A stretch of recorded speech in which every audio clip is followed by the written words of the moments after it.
Beyond Light kicks off the next trilogy of stories that we're trying to tell with Destiny. Players are going to go on a journey to discover the true nature of light and dark. It's the beginning of players learning more about the darkness, and in fact going so far as to wield it. It's about leaving comfort and safety behind, walking a different road than one that you may have believed you were destined for. What makes something bad? What makes darkness dark? Who's right? Who wasn't? How are those learnings going to change the characters that you have gotten to know over the last 6 years?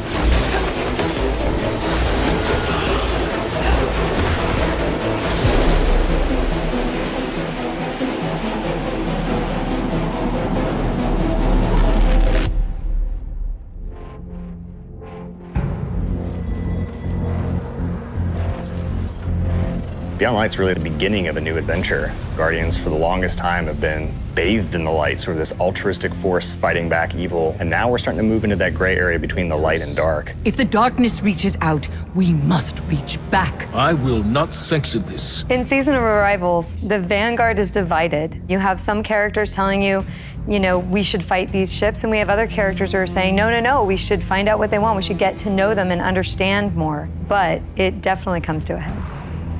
This next year in Destiny is really just about how all the different characters and factions are reacting to these disappeared destinations and what that means as the pyramids have arrived in our system, not for the first time, but for the second time. We're going to see the return of a character who's been absent for a pretty long time in The Stranger, and boy, does she have a lot to say, and she has a lot of time to explain. When I know more, you'll know more. She has shown up to encourage us to take on the darkness, and the only way to truly stop it is to work with it. And here comes our Guardian, right on time. Why did the darkness invite us here? Europa is literally like a time capsule. Europa is huge. Killer destination, freezing cold. Desolate. Some of the most beautiful spaces I've ever seen in a video game. There was a lot built on Europa during the Golden Age, and a lot of that was built underground. Clovis Bray had some research facilities there, really pushing the limits of technology and innovation there, maybe stepping into some things that we shouldn't have. Under the ice, all kinds of secrets. I'm so excited for what players are going to find.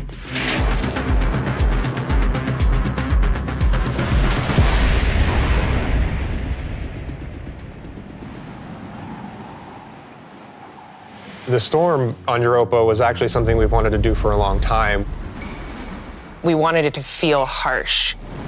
The weather system is so awesome. Like, you're walking through an open space and all of a sudden things start happening.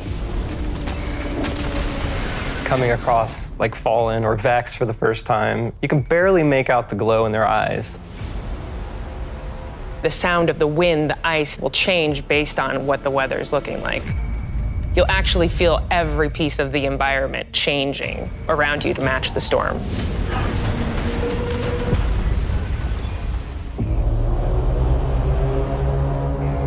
Europa itself is a pretty foreboding place. Aramis is there in advance of us, and she set up a forward base. She has lieutenants who have gotten their hands on Stasis, gotten their hands on the darkness, and they're learning to wield it. One by one, we will rise again. And so I think her motivations are really interesting too. Today, we begin breaking free from our chains. Aramis really challenges a lot of the ways that we think about light and darkness. She's going to make you think about your relationship with the Traveler. She's a compelling leader, and she has a vision. And especially after the collapse of their society, people, I think, the Fallen wanted someone to follow. Is the light going to be enough? I think we've seen that we need some new tools to fight our enemies with. Maybe it's time to fight fire with fire, or ice with ice.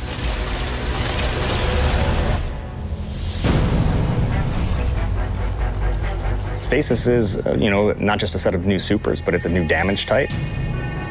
We've got Solar, Void, Arc, and now we've got Stasis. The idea for Stasis all really came back from the gameplay idea of freezing someone. That was kind of the theme that everyone kind of rallied behind. Dima's an amazing concept artist, had some images that really kind of put us on the right path. What really was landing with that was the more crystalline notion. So when we say cosmic ice, that's kind of where the cosmic comes in. Once he freezes solid, I'm able to hit him again and just shatter him in pieces. The pieces break apart and explode into sharp shards that can damage you. So all of that kind of came together when we landed on that theme.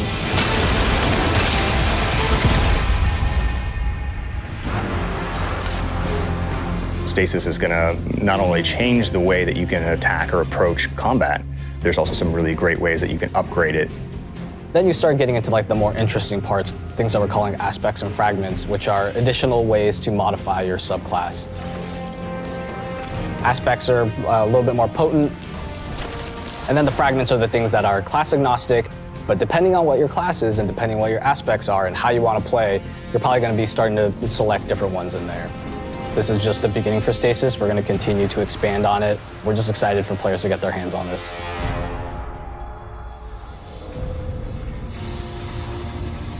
When we're creating a new palette like Stasis, we do what we call a source jam. Everyone on the team blocks out about a week where we can say, okay, you're going to go out into the world, microphone, recorder, record anything that reminds you of cosmic ice.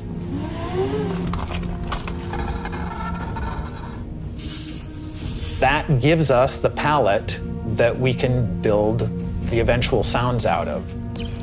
I found personally that the best way to do it was at night. But doing screams, screeches, and blood-curdling yells is a little scary at night. Then I had a really rumbly stomach, and that also was recorded. I think there was also a breast pump.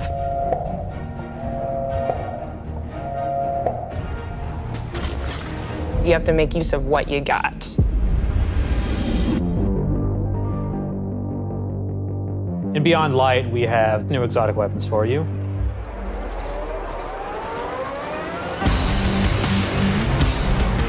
No Time to Explain is coming back.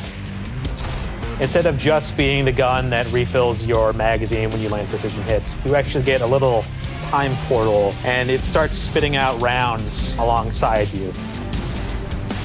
You can actually have that on top of the Arc Soul, so you can be your own little mini firing squad if you build for it. Another one we have is the Laments. It uses up your sword's energy to give yourself a new combo that ends up in a big spinning slash. Probably the largest selling point for a lot of people is that it slices right through barrier champions. I think the largest draw for most people is actually going to be the fact that it is a chainsaw sword. Maybe. Yeah. For Beyond Light, we really wanted to create exotic armor pieces that formed a key part of your build around which all the other parts of your build could revolve. For example, the Titan gets the Icefall Mantle, which is a set of exotic arms that looks like it is crafted from Golden Age tech. When you activate it, you sort of slam your arms down, create a burst of stasis energy, and then you cover yourself in an overshield. The Warlock exotic is Necrotic Grip. If you are facing a wave of thralls running at you, you can nail them with your melee attack, and it starts to burst and sort of cascade through the whole group.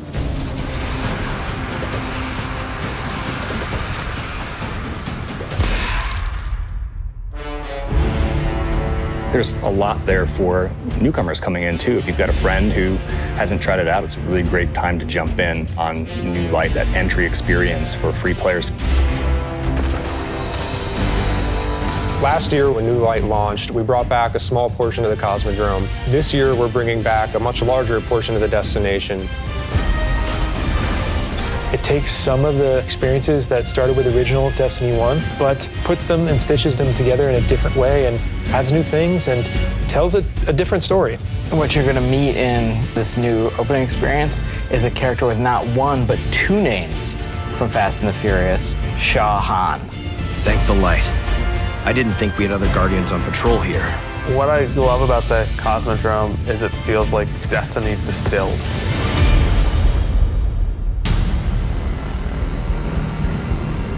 Season of the Hunt picks up where Arrival's left off. Other forces are taking advantage of the darkness to make their move forward, including Xivu Arath, a sister of Oryx, and she's taking this opportunity to build up an army. And we're working with Osiris to try to stop her. Osiris goes out, stumbles across these hive growths that are driving combatants crazy. Osiris is in trouble, and of course, you're his only hope.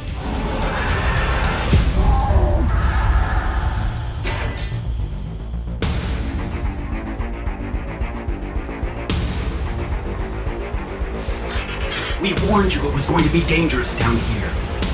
Impossible.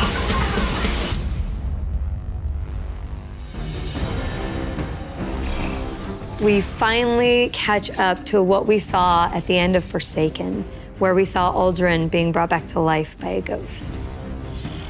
Aldrin, who now refers to himself as Crow, he doesn't know what he did.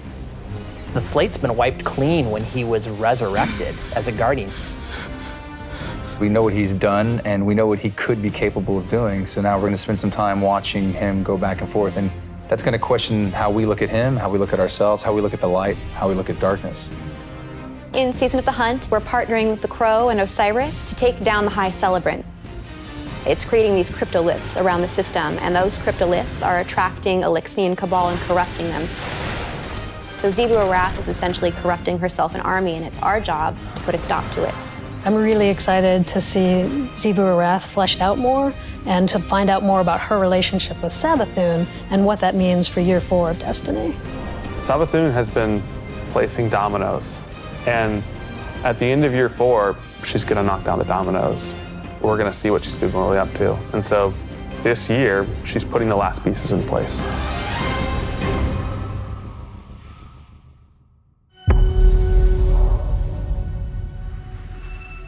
Destiny is just a really incredible world, and there are so many stories for us to tell. We have a lot to look forward to beyond Light, then the Witch Queen, and then Lightfall, and all the seasonal content between. We feel like we've got a really great way to bring people together. Working through COVID and working through some of the other turmoil in the world right now has been really challenging. I have to admit, I've been pleasantly surprised with how well we've been able to get things done. We're committed to your characters and your community of players. We want to meet you where you are. I think the thing that excites me the most about Destiny's future is how much it's rooted in where we come from. Seeing villains revealed and finding out secrets that we've been hinting at for years. When I look at the team that we're building and continuing to grow and hire, the new leaders that are coming up in Destiny, that gets me super excited. Destiny's best days are ahead of us.